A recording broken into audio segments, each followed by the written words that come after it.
Olá, estamos no dia 20 de julho de 2025, que estou, Juan Brandt, falando como sempre sobre psicanálise e temas que dela se aproximam. Então, num vídeo recente, eu abordei o tema dos sujeitos semi-autônomos, aqueles que dependem extremamente de um intermediário que lhes passe, ou que seria adequado ao conhecimento, que lhes diga o que devem fazer, que deem suas opiniões, que balizem a conduta dessas pessoas.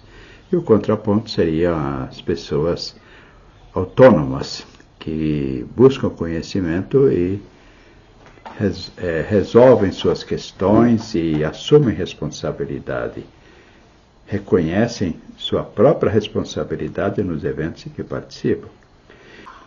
Desde essa colocação, chegamos a um outro ponto, que é a questão que coloca de um lado o determinismo e de outro lado o livre-arbítrio. A questão do determinismo é discutida amplamente na cultura, e nós podemos até pensar no aspecto de certas religiões protestantes, como o calvinismo, que estabelecem que tudo já está determinado de antemão. Na psicologia nós temos as linhas que vão redundar na psicologia comportamental, que vem desde Skinner, que vão falar de um determinismo, mas é um determinismo que é imposto pelo ambiente. Mas é uma discussão bastante estranha, porque se determinismo pudesse chegar ao ponto extremo, a própria discussão seria impossível, porque já estaria tudo pré-determinado. Numa aula do curso online de filosofia do Olavo de Carvalho, aula 12, ele debate bastante essa questão entre uma posição extrema de determinismo e outra extrema de livre-arbítrio, e vendo que a questão não vai por aí. Na verdade, o tema pode ter duas amplitudes, pelo menos. Uma, que seria um campo metafísico. E quando saímos do campo metafísico, vamos ter que entrar na questão do ambiente. Mas os ambientes mudam. Então, se você muda de ambiente, o seu determinismo também já mudou. Então, o debate riquíssimo é esse que o Olavo propõe, eu recomendo essa aula. Mas aqui estamos falando de psicanálise. E aí, vou levar em conta que Freud era darwinista. Então, para ele, todo o campo que vem dos instintos está, em princípio, determinado por essa filiação à teoria da evolução. Então, esta filiação da psicanálise à teoria da evolução também determina alguma coisa da psicanálise e determina alguma coisa do sujeito que busca um atendimento psicanalítico.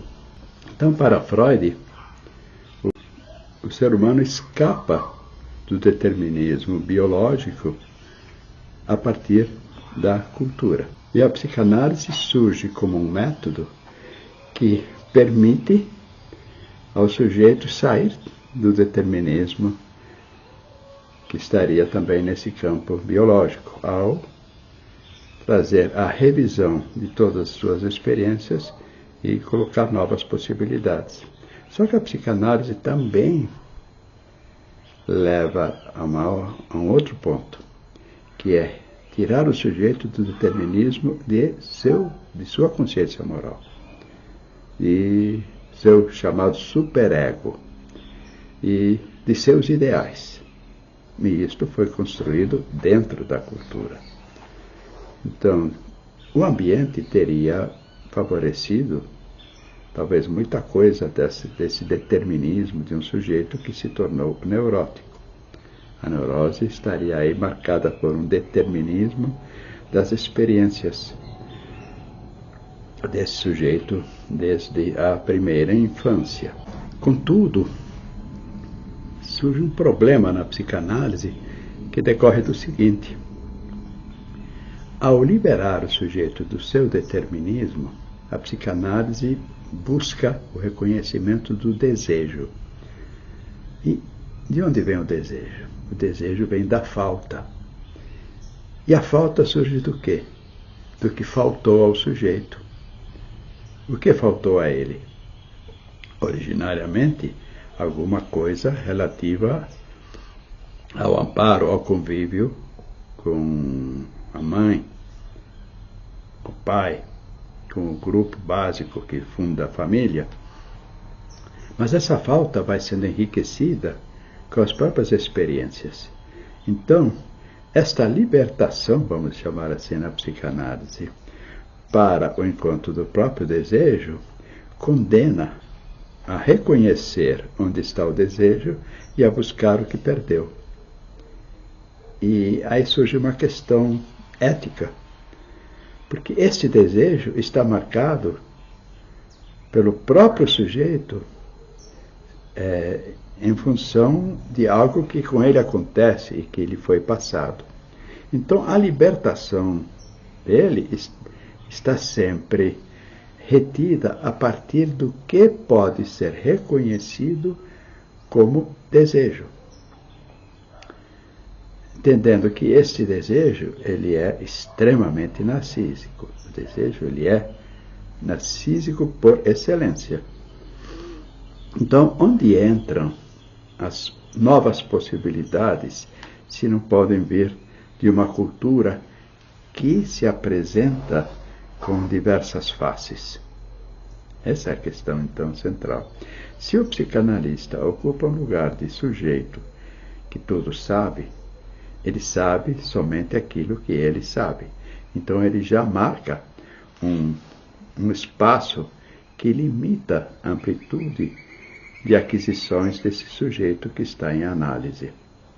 Se a coisa fica retida ao que é do próprio sujeito, ele também tem um âmbito de expansão restrito àquilo que ele conhece. Então ali está o ponto que vai colocar a psicanálise a ter que rever alguma coisa.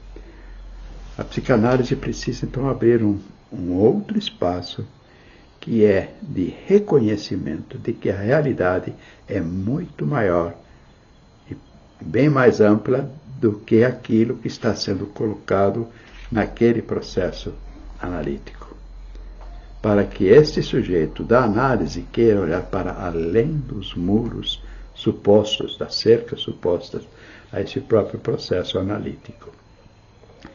Este é o ponto-chave que talvez coloque muitos processos analíticos numa situação limite e numa impossibilidade de ir mais adiante e leve a desistências dos pacientes, fracassos dos analistas, retidos por suas crenças. Então, quando estamos debatendo um novo olhar da psicanálise, eu venho pautando proposta de uma psicanálise realista, eu vejo que nós precisamos sair do mundo que é sempre criado por cada sujeito, que quando tem um outro sujeito, atua dentro dessa interseção que os junta, e para pensar num mundo que vai muito além. E é disto que Olavo de Carvalho fala nessa aula 12, que é admirável, porque ele trata essa questão desse determinismo, vendo que a questão está no reconhecimento do ambiente, ou melhor, dos ambientes em todas as suas amplitudes. E aí a realidade vai se tornando maior. E vendo que o livre-arbítrio existe, mas até um certo limite que não somos nós que estabelecemos, que ele já está estabelecido muito antes de existirmos. Portanto, que eu diga alguma coisa sobre Olavo em relação à psicologia e à psicanálise. Ele, em determinado momento, reconhece que a psicanálise pode fazer bem às pessoas. É o que ele fala em favor da psicanálise, e já é bastante. Mas ele aborda muito psicologia, ele leu psicologia, andou debatendo muito, criou uma teoria de camadas da personalidade, e ele faz muita referência sempre a um psicólogo, é Miller o nome dele, e parece que esse Miller é um um psicólogo que buscava uma vertente própria, que escapasse tanto da psicologia determinista, vamos dizer assim, comportamental, behaviorista, quanto das linhas do inconsciente com a psicanálise. Então me parece que esse Dr. Miller foi uma influência no sentido de levar o Olavo a pensar em outras possibilidades da psicologia. Inclusive ele fala muito de uma psicologia contemporânea, que ele teria acompanhado bastante.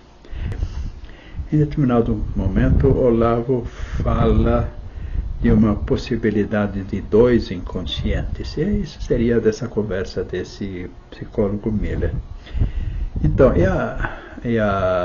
o inconsciente freudiano, ele foi muito explorado em termos de um inconsciente do recalque, ou seja, um inconsciente adquirido nas relações com o ambiente e em cima daquilo que funciona como trauma. Então, Freud é o cara que fala em trauma o tempo todo. Aí, no final da obra do Freud, ele propõe um inconsciente que estaria mais na origem da espécie. Seria um inconsciente mais filogenético. E isso quando ele pensa muito em termos de darwinismo. Freud era extremamente darwinista, né? Agora, a ideia de um inconsciente nesse sentido nos perturba também, porque surgem muitas confusões entre o que seria realmente não sabido, que a tradução da palavra inconsciente do original alemão seria aquilo que não se sabe, né? E aquilo que se sabe parcialmente, ou de que pouco se sabe, mas que se tem vislumbre. Então, há muitas... se pode pensar em muitas atenuações da consciência, até um limite extremo do não sabido. Agora, se chegamos ao limite extremo do não sabido, temos duas possibilidades. Ou seria algo filogenético, então não sabemos, nossa consciência não abarca, ou então seria algo que é suficientemente, ou melhor, que é impossível saber, porque as condições da nossa vida não permitem saber isso. Independente dessa ideia de trauma-recalque. Então teríamos um inconsciente que, na nossa história, não pudemos evitar não saber. E aqui surge um espaço para debate impressionante, porque eu posso não saber aquilo que eu não vi, ou posso não saber aquilo que me contaram, ou posso não saber aquilo que eu vivenciei e eu não quis saber, ou eu posso não saber aquilo que uma mente humana não pode compreender. Então essa coisa do inconsciente vai longe demais. E aí temos que reconhecer que quando Freud pautou muito a obra dele no inconsciente do recalque, que é a origem traumática, ele deixou fora uma imensidão de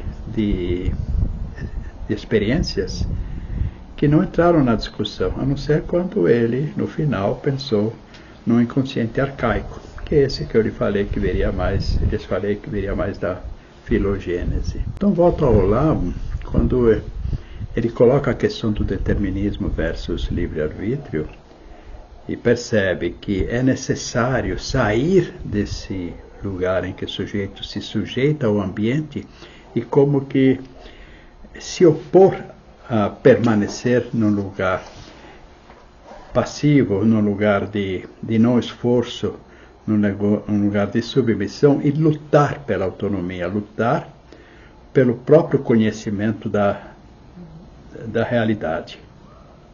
Nesse sentido, é preciso sair do lugar comum, questionar-se e abarcar mais.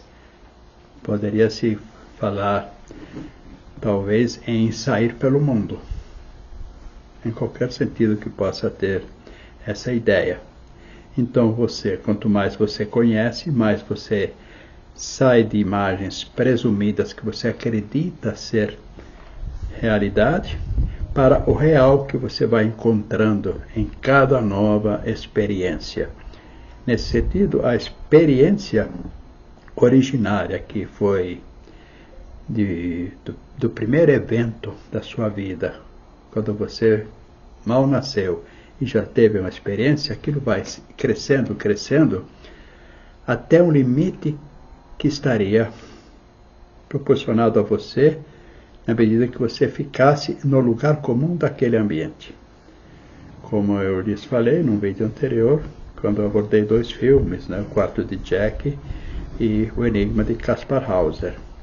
Porém, se eu rompo isto, eu vou procurar outros espaços, outras aldeias, vou conhecer outras estradas. E aí? A psicanálise é um caminho, sim. Mas aí a psicanálise, ela precisaria abrir mão de sua soberba de ter todo o saber e permitir que o paciente lhe traga o próprio saber e, ao mesmo tempo, instigar esse paciente a buscar outros saberes, para além do que está ali acontecendo nesse espaço. Uma psicanálise que propõe ao sujeito da análise que ele vá para além das paredes que o cercam e que se esforce nesse sentido, que lute. E essas paredes não são somente do amanhã, são as paredes do ontem e do contemporâneo. E talvez a psicanálise hoje faça alguma coisa nesse sentido do ontem. Reveja o que está por trás dessas paredes. Talvez eventualmente fale até das paredes contemporâneas, mas talvez sejam raros os psicanalistas que proponham ao sujeito da análise para ir além num processo de educação, ou de reeducação, ou de complemento de educação sobre as suas possibilidades, seus propósitos, seus potenciais e sobre suas circunstâncias que devem ser ampliadas. Lembrando sempre, como Ortega y Gasset sempre disse, eu sou eu e minhas circunstâncias, ou seja, eu estou aqui, mas as minhas circunstâncias me bastam aquelas que estão aqui, em torno de mim, ou eu deveria me deslocar no tempo e no espaço para mais circunstâncias, abarcar mais, encontrar outra realidade, outros objetos e permitir-me ser observado, encontrado por outros objetos.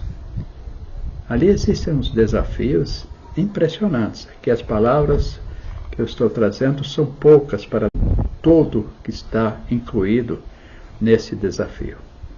Voltando então ao que nos traz aqui, determinismo é maior quanto mais você se submete às suas circunstâncias mais estreitas e colocando a autoridade fora de você. Livre-arbítrio é mais presente quanto mais você se libera desses muros, dessas repressões externas.